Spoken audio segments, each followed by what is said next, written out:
Hello again, folks. It's Barry with Barry's 8-Track and Classic Car Radio Repair, and today's demonstration is going to be on another full Delco system conversion, which is in its present form is only available at my shop because I do a complete teardown and rebuild of the 8-track section. All the original electronics come out. When you have a radio converted, in order to take full advantage of the amplifiers, the new amplifiers increase power, you have to go with a non-common grounded speaker system. That is, every speaker has its own separate pair of wires with no grounded wires or no shared wires. Now, in that configuration, the 8-track will no longer work because the 8-track was originally set up to work with a common ground speaker system. So that's why the 8-track must be converted as well to take full advantage of the increased fidelity and output power of the radio conversion. So this system comes from Greg in Sister Ray, Wisconsin. It's out of a 64 Pontiac 2+2 convertible, looks like. Pretty cool sounding car and a pretty cool system.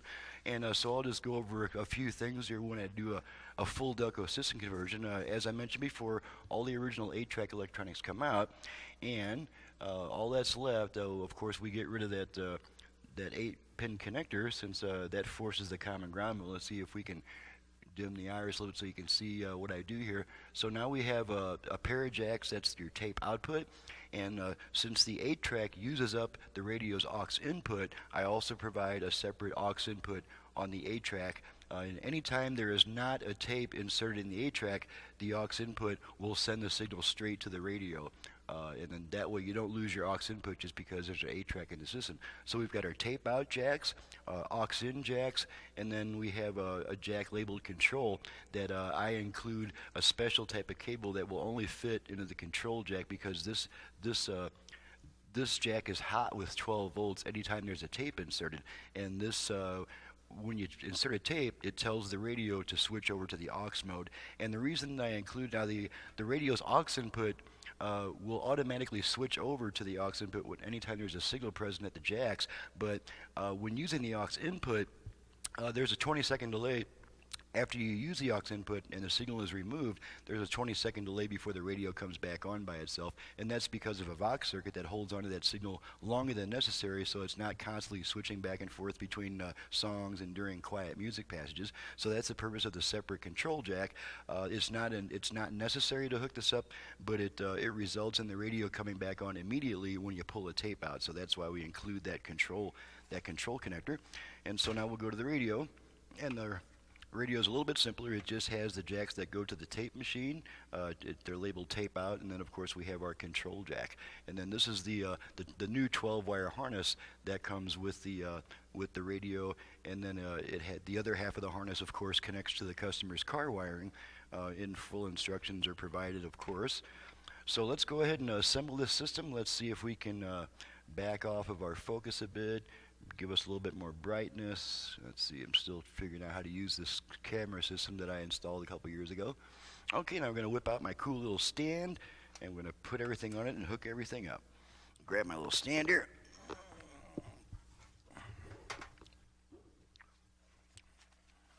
Okay.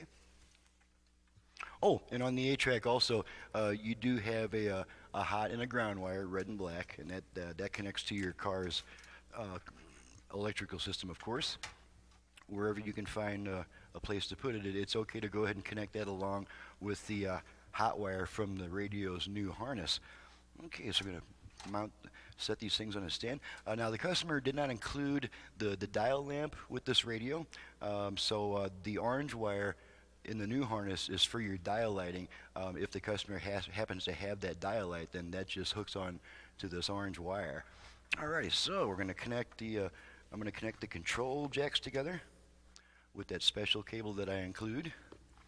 There's our control hooked up, and now we just use a standard stereo RCA cable to hook our tape deck up to the radio. And that just goes from the tape out jacks on the 8-track to the tape out jacks on the radio. Okay, so that's all hooked up. All we have to do is connect power to the 8-track and plug the harness in to my bench setup, which is already equipped I've already got the customer's end of the connector wired into my bench setup. That's a permanent deal there. That's so I'm not constantly messing with alligator clips and jumper wires and things like that. Alrighty, let's see, we got the 8-track hooked up. Maybe let's zoom in a little bit more on this thing, on this cool system here. A little bit more, that's good there. Now, after the conversion, the controls on the 8-track no longer have any effect. Everything is controlled from the radio. Your volume, tone, and balance are all controlled from the radio. The only thing that remains operative on the 8-track is the program change button. And that's everything else is controlled from the radio. Alrighty, so let's get power going to this 8-track here. Oh, I forgot to plug the antenna in to the radio. That's going to make quite a difference in reception. So let's just hook that up real quick if I can find it. There we are. There's our antenna. Alrighty. Alright, everything's ready to go. Scoot this back a bit so you can see better. Let's turn on my power supply, the 8-track power and the bench power. Make sure that we're set to isolated speakers. Alrighty, and now we're going to turn the radio on. I believe it's set to FM at the moment.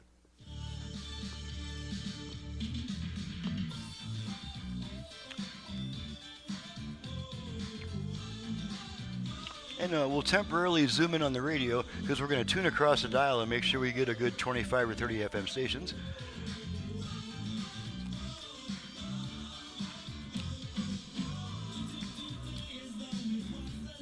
Okay, and I'm just going to go all the way down the dial on the FM.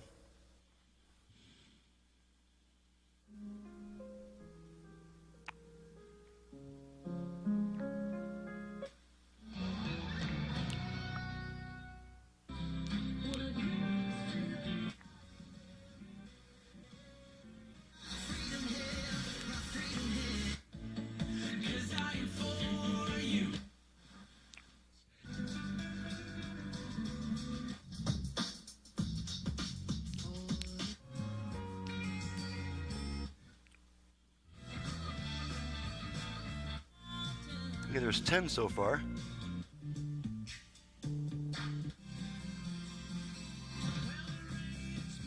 Just $10 and receive $25.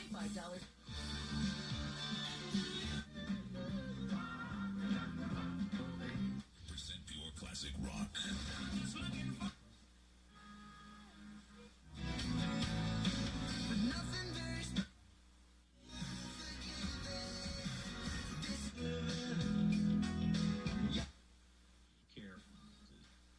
Like home. Your loved ones should Okay, there was 20. Living in.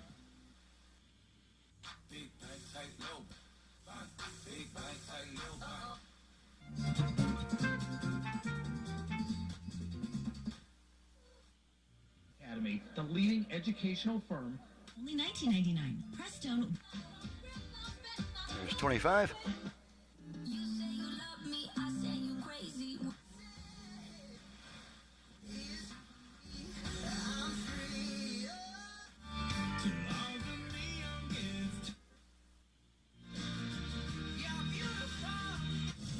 There's 30.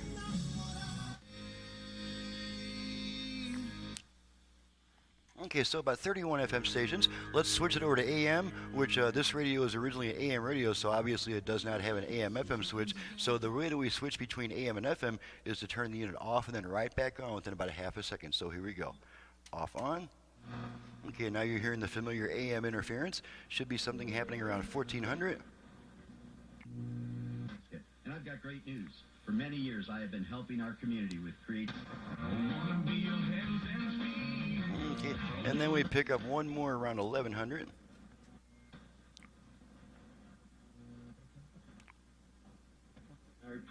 And there we are. Summer vacation is over. Okay, so that's 3 AM stations that I get in this area. Let's go ahead and switch it back to FM so I can demonstrate the virtual balance and fader functions. Off, on.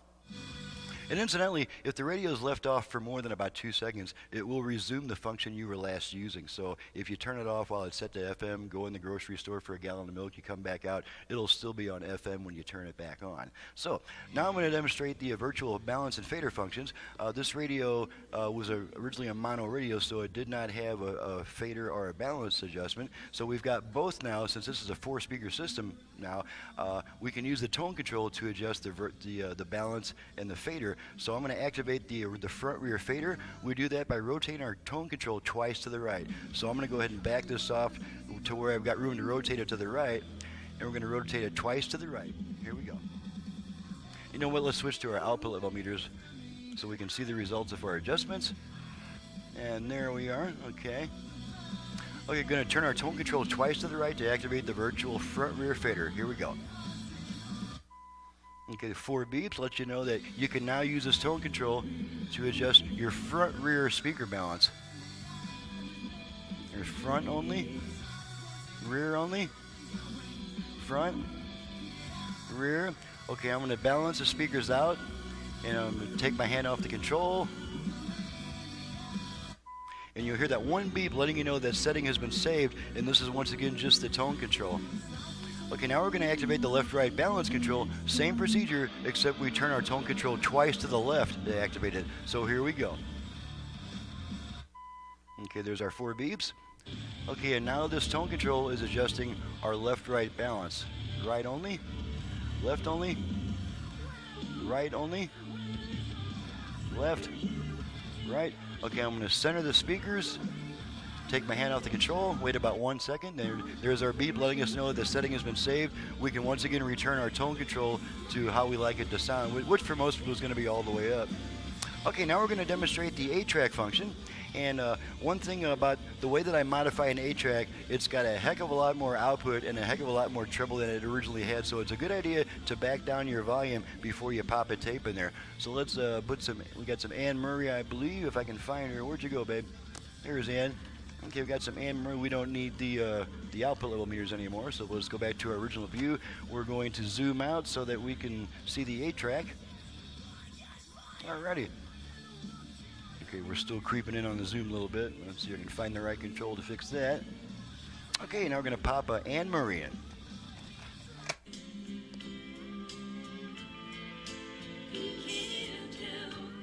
Well, the first thing you'll notice is that this is the brightest you've ever heard an 8-track tape sound.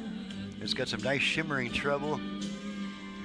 And on a newer tape that has not been used that much, it may actually have too much treble, in which case all you got to do is just back your tone control down, and it'll sound more like an 8-track tape typically sounds.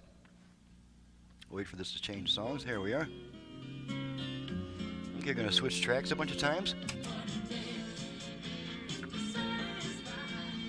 Now once again, we'll turn the tone up.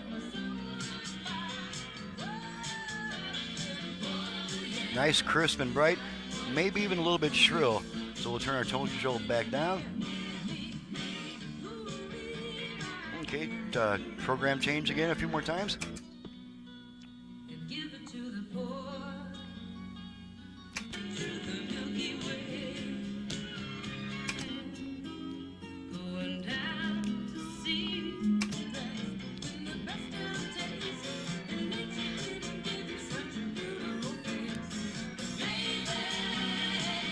Maximum treble.